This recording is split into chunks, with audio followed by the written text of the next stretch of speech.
There's gonna be spoilers in this video. Also, you should subscribe. Halo has historically had a very tough time with boss battles. See Exhibit A. Take him out. Or Exhibit B. Or Exhibit C.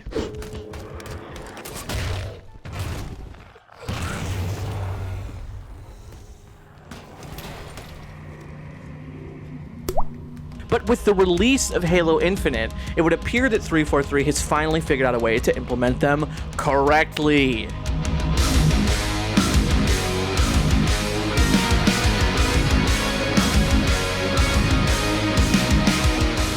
Picture this. It's 2004, you're playing Delta Halo from Halo 2, and you're just getting to the end of the mission, and at this point, all you know is that at some point, you're going to confront regret. Now, I'm sure that while you were playing this for the first time, the thought never occurred to you, how is this going to work? But it had to occur to somebody, and that somebody was Bungie.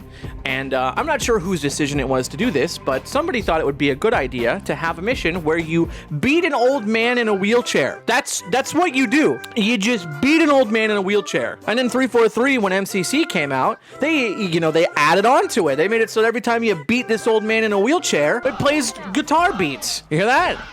It's the sound of grumpy man ass kicking right there. Take that, old man Jenkins. Don't you be yelling at me to keep off your lawn anymore, you son of a bitch. Anyway, so there was that. And then, toward the end of the game, once you're wrapping things up with the Arbiter, you and Johnson have your big team up, the big exciting moment. You fight Tartarus, the big monkey gorilla man. And, I know we're a little bit more familiar with fighting big monkey gorilla men, but there was a time when we weren't familiar with fighting big ugly gorilla men. And that time was the end of Halo 2. So the boss battle with Tartarus kind of went like this. Oh, he's got his shield up. He's got his shield up.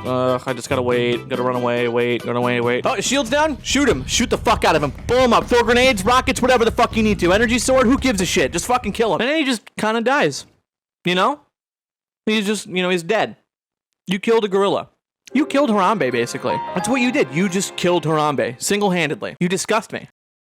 Well, anyway, despite the cliffhanger for Halo 2, we knew there was going to be a Halo 3, and Bungie was still at the helm, and so they were like, you know what, let's fix those boss battles. We did a really crap job with Halo 2. I think we can really, really prove to people that we know how to do boss battles now. No, not really.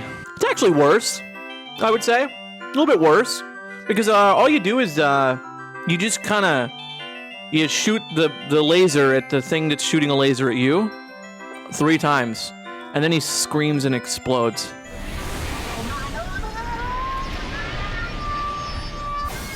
You did it. You beat Halo. Well, anyway, time and time, things move on, different things happen, hands shift, and as they did, 343 became the stewards of the Halo franchise, and with Halo 4, of course, was another opportunity to make good on the boss battle problem. Right?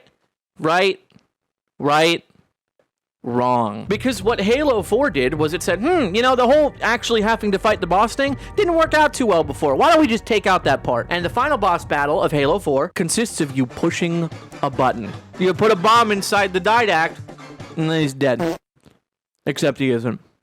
But that's another story. Anyway, so, being 343 and them kind of blowing their first attempt, it's fair. It happens. Bungie did the same thing. They blew their first attempt and blew their second attempt. And then, 343 had to give it another try. And so with Halo 5, you have to fight. I just need to take a minute. Just give me a minute. Just 1 minute. Just a minute. That's all. Okay, good. The Warden Eternal. And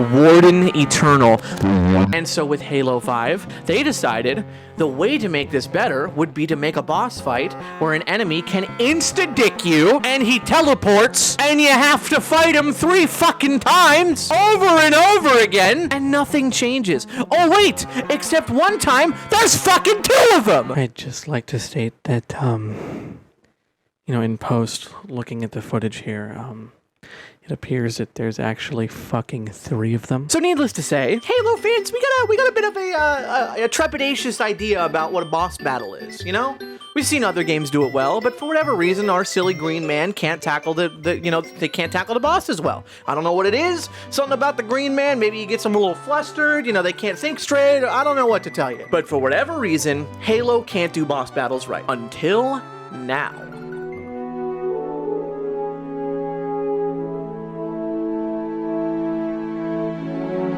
with the launch of Halo Infinite, something was abundantly clear. The days of linear tackling of a situation were dead and gone. Halo Infinite decided to go open-ended with the game. I'm not going to say open world completely, but it's pretty much open world. So the way you fight bosses is you use your utilitarian options, and you do things a number of ways. Whereas when you fought Tartarus in Halo 2, you were sort of limited to what's around you. In Halo 3, when you killed Guilty Spark, you were forced to use a Spartan laser. It's the only way to kill him. You know, with Halo 4, you just press the button. Halo 5, just scream constantly for 3 hours straight. You kind of use the sandbox around you. You do to an extent, but the boss just sucks. He just sucks. He's not fun to fight. It's terrible. Halo Infinite truly opens the sandbox up, though, and allows you to play the fight the way you want to. When I died to a boss in Halo Infinite, it was my fault for not coming up with cool enough ways to fight the boss, or to not handle the encounter correctly. I beat Ishram on the first attempt in my heroic playthrough, which I think is kind of impressive. I don't know, maybe you did it too, but, you know, I just played keep away enough to the point where I clapped his gorilla cheeks, and that was the end of that. But the thing is, because I was so adjusted to Halo Infinite's sandbox, I knew all sorts of different ways I could tackle the situation.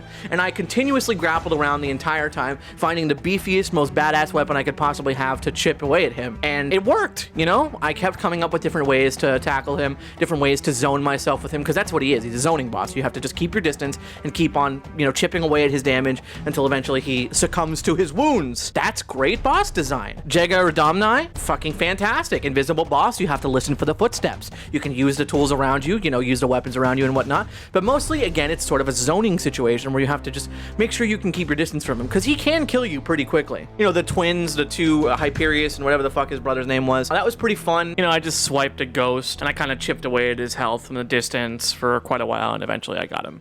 I think that all of these boss fights are different and unique in the sense that you do actually have to kind of take a moment to look at your surroundings, think about what tools you have and how you're going to use them, and use them to your advantage. And it's fantastic. It's something that Halo has always needed, because the problem with boss battles up until now was that all they did was restricted to sandbox. When Halo is such a sandbox-oriented game, if you take that idea and then you enclose it and segment off the entire facet of the game, essentially closing off the way you handle an encounter, you're restricting the game's core features. And what you're doing is you're betraying the design of the game that you're making. So to not take any sacrifices for the sandbox in any way, shape, or form is the way to do boss battles in Halo Infinite. And I look forward to seeing how this is done again in the future. Guys, I know this was kind of a weird, silly one. This is just kind of an open-ended discussion I wanted to have with you guys. I wanted to know what you thought about it.